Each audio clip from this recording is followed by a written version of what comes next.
नमस्कार विद्यार्थी मित्रांनो, अभ्यास मित्र परिवारामध्ये तुम्हा सर्वांचं स्वागत आहे। मित्रांनो, आज आपण 31 ऑक्टोबर 2025 रोजीचा करंट अफेअर्सचं सेशन या ठिकाणी बघणार आहोत। सुरू करूया मग आजचं सेशन। पहिला क्वेश्चन इथं आपल्या समोर आहे। ऑक्टोबर 2025 मध्ये युरोपियन युनियनचा सर्वोच्च मानवाधिकार सन्मान जो आहे साखारोव पुरस्कार कोणाला देण्यात आलेला आहे? तर साखारोव जर आपण बघितलं तर एक रशियन, आपण म्हणूया रशियन शास्त्रज्ञ होते। त्याचबरोबर मानवतेसाठी त्यांनी अतिशय उत्कृष्ट काम केलेलं आहे आणि त्यांच्या नावाने एक पुरस्कार देण्यात येतो। आपण जर बघितलं तर यावर्षी हा जो पुरस्कार आहे हा आंद्रेज पोजाबुत आणि मिज्या अमाग्लोबेली या दोन व्यक्तींना देण्यात आलेला आहे। त्यामुळे आपलं उत्तर असेल पर्याय क्रमांक 4, 1 आणि 2 दोन्ही। तर आपण जर बघितलं आंद्रेज जे आहे ते बेलारूसचे पत्रकार आहे आणि मिज्या अमाग्लोबेली या जर बघितलं जॉर्जियन पत्रकार आहे। तर हा इथं तुम्ही बघू शकता साखारोव यांचा इमेज। आपण जर बघितलं तर एक मानवाधिकार कार्यकर्ते होते ज्यांना नोबेल पुरस्कार सुद्धा मिळालेला आहे, शांततेचा नोबेल पुरस्कार मिळालेला आहे। आणि या पुरस्काराची बक्षिसाची रक्कम जी आहे तर ती 50,000 युरो म्हणजे भारताचे 45 लाख एवढी आहे।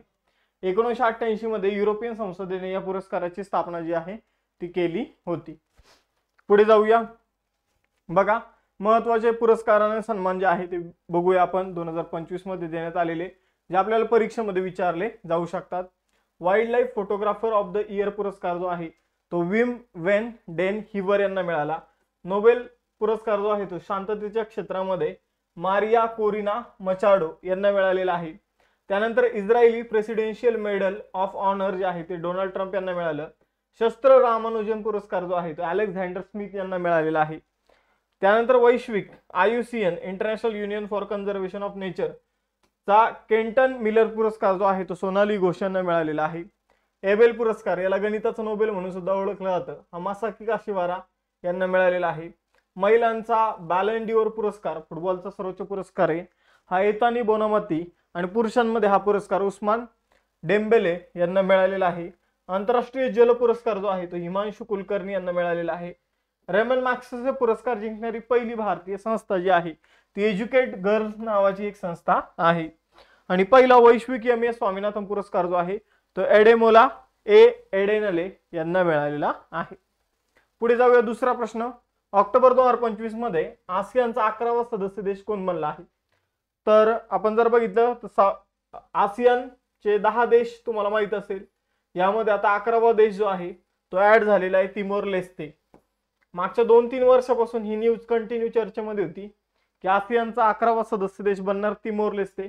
फायनली हे घडलेलं आहे आणि आता ऑक्टोबर महिन्यामध्ये आसियानचा तिमोर लेस्ते 11वा सदस्य देश बनलेला आहे।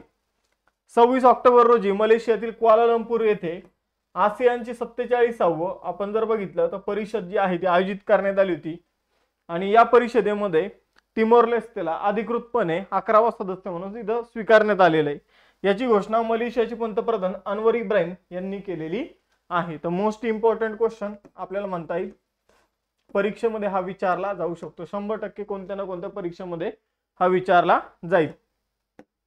बघा, आसियान जर आपण बघितलं तर association of south east Asian nation असा फुल फॉर्म आहे। स्थापना 8 ऑगस्ट 1967 मध्ये झाली होती। सचिवालय जकार्ता इंडोनेशियामध्ये आहे। 11 देश सदस्य आहे। आता 11वा कोण आहे? Timor Leste. पण याच्या पहिले 10 सदस्य कोण आहे? Brunei, Cambodia, Indonesia, Laos, Malaysia, Myanmar, Philippines, Singapore, Thailand, Vietnam. आणि त्यांचं ब्रीदवाक्य जे आहे ते आहे one vision, one identity, one community. तर ही एक गोष्ट लक्षात ठेवायची आहे। पुढे जाऊया तिसरा प्रश्न। ऑक्टोबर 2025 मध्ये राष्ट्रपती द्रौपदी मुर्मू कोणत्या राज्यात असलेल्या सबरीमाला अय्यप्पा मंदिराला भेट देणाऱ्या पहिल्या महिला राष्ट्रपती ठरलेल्या आहेत?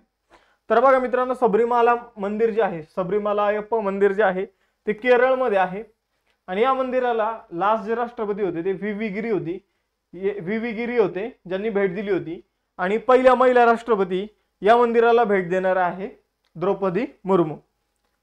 पुढे जाऊया मित्रांनो। आपण जर बघितलं तर तिथे जे काही प्रथा परंपरा आहे त्यानुसार द्रौपदी मुर्मूजींनी या मंदिराला भेट दिलेली आहे। जसं की आपण जर बघितलं इरू मुद्दिकेट्टू नावाचं एक पवित्र आपण जर बघितलं तर डोक्यावर असं गठ्ठा वगैरे घेऊन आपल्याकडे जसं घागर वगैरे घेतली जाते तर ते घेऊन त्यांनी 18 पायऱ्या जे आहे ते चढलेले आहे.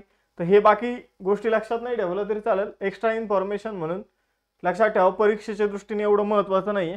फक्त एवढं लक्षात ठेवा की सबरीमाला मंदिराला भेट देणाऱ्या पहिल्या महिला राष्ट्रपती कोण आहे, तर ते आहे द्रौपदी मुर्मू. आणि हे मंदिर कुठं आहे, तर केरळमध्ये आहे.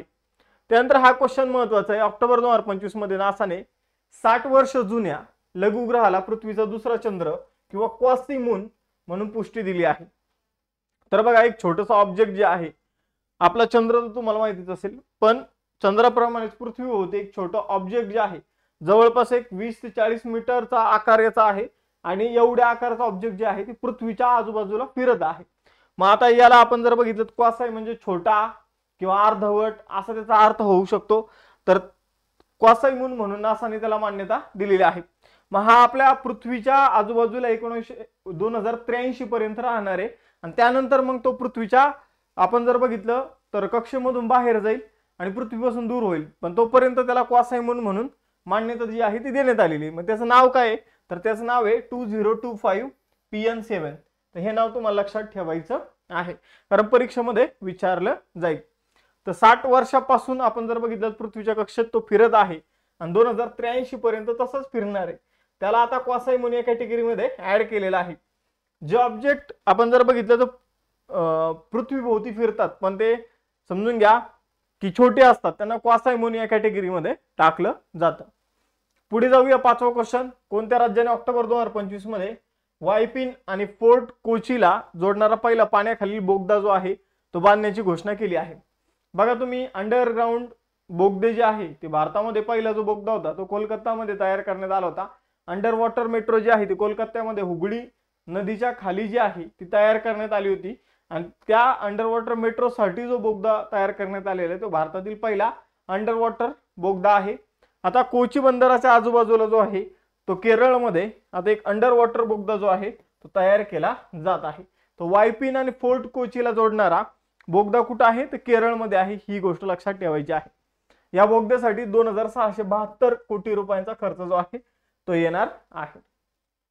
पुढे जाऊया, 6वा क्वेश्चन. 47व्या आसियान शिखर परिषद, आताच आपण बघितलं 47व्या आसियान शिखर परिषद जी आहे त्यामध्ये तिमोर लेस्तेला अधिकृतपणे 11वा सदस्य म्हणून स्वीकारण्यात आलेले. तर या आसियान शिखर परिषदेचा अध्यक्ष देश कोणता आहे, तर ही आसियान शिखर परिषद जी आहे ती मलेशियामध्ये आयोजित करण्यात आली होती. तुम्हाला इथं मागे ट्विन टावर दिसत असेल, यावरून तुम्ही लक्षात ठेवू शकता.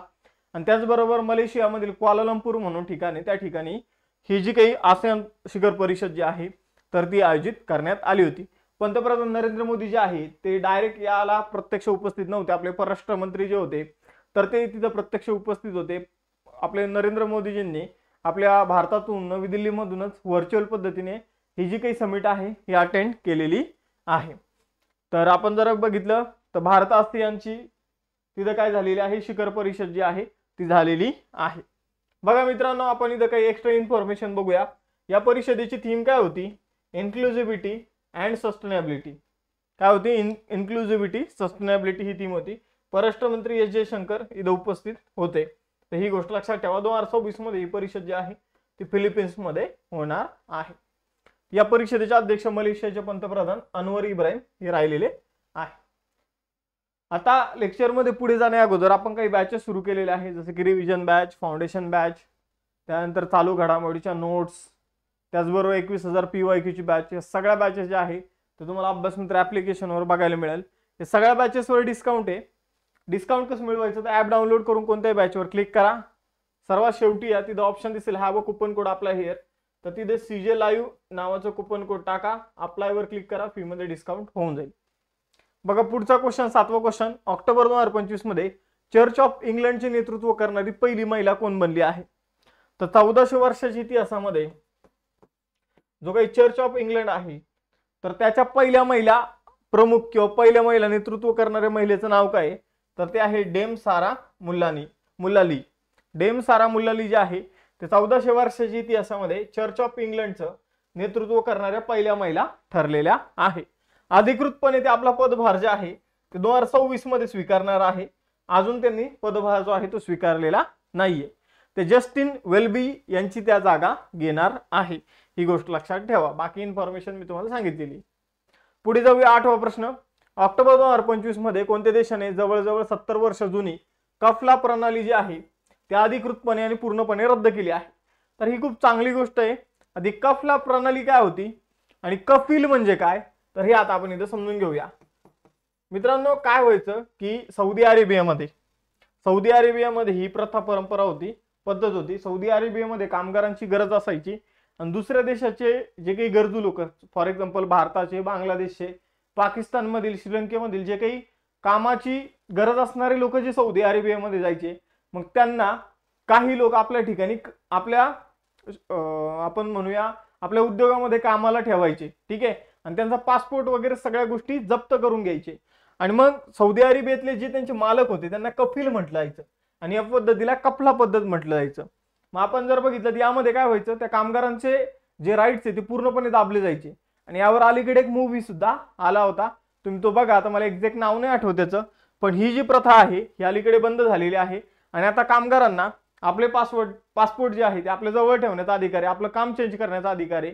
इतके दिवस ते काम चेंज करण्याचा वगैरे अधिकार त्यांना नव्हता. तर ह्या गोष्टी लक्षात ठेवा. जवळपास या गोष्टीचा लाभ 1.3 कोटी लोकांना आणि 25 लाख भारतीयांना या गोष्टीचा लाभ जो आहे तो मिळणार आहे. तर या गोष्टी लक्षात ठेवा. एक्स्ट्रा इन्फॉर्मेशन परीक्षेमध्ये विचारली जाऊ शकते. पुढचा क्वेश्चन आहे, 2025च्या आशियाई युवा क्रीडा स्पर्धेत पुरुष आणि महिला कबड्डीचे विजेतेपद कोणी जिंकले? तर पुरुष आणि महिला कबड्डीचे विजेतेपद जे आहे ते भारताने जिंकले. भारतीय महिला असू द्या, भारतीय पुरुष असू द्या, दोघांनी फायनलमध्ये इराणच्या संघाला हरवून कबड्डीमध्ये आपण जर बघितलं तर एशियन युथ आपण जर बघितलं तर क्रीडा स्पर्धा जी आहे तर त्यामध्ये पुरुष आणि महिला कॅटेगरीमध्ये कबड्डीचं विजेतेपद जे आहे ते जिंकलेलं आहे. तर पुरुषांनी किती पॉईंट्सने हरवलं, महिलांनी किती पॉईंट्सने हरवलं यावर प्रश्न येणार नाही.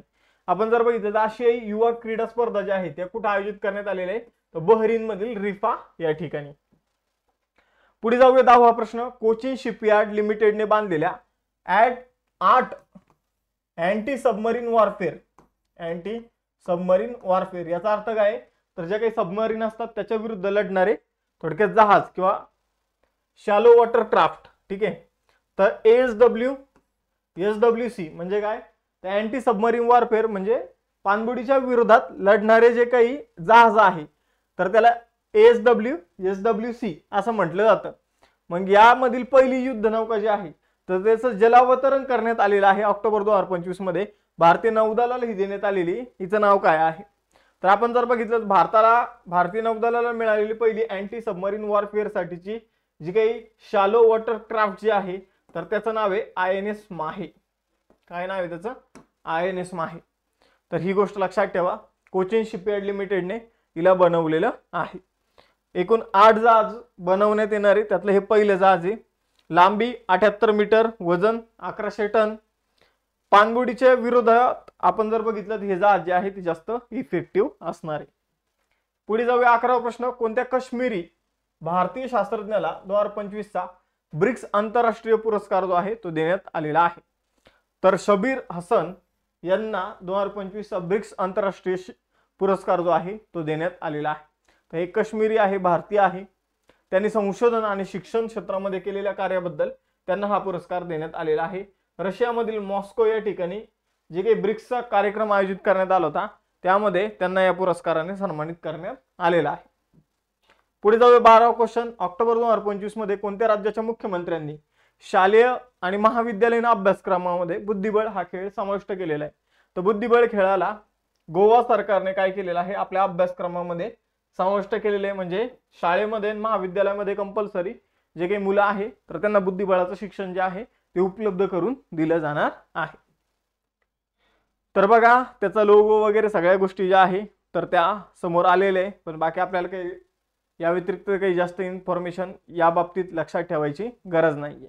आता तुम्हाला 2 टेस्ट क्वेश्चन की 47वी आसियान शिखर परिषद कुठे आयोजित करण्यात आली आणि नासाने कोणत्या 60 वर्ष जुन्या लघु ग्रहाला पृथ्वीचा दुसरा चंद्र किंवा क्वासाई मून म्हणून इथं पुष्टी दिलेली आहे किंवा मान्यता दिलेली आहे हे तुम्हाला सांगायचं आहे. आय होप तुम्हाला लेक्चर आवडला असेल. लेक्चर आवडला असल्यास लेक्चर लाईक करा. डेली लेक्चर बघायचं असेल तर टेलिग्राम चॅनल जॉईन करा. अभ्यासविषयक रील्स बघायचे असेल तर इंस्टाचं पेज फॉलो करायला विसरू नका. थांबूया मग आपण इथं भेटूया नेक्स्ट सेशनमध्ये. चलो बाय बाय एव्हरीवन. जय हिंद.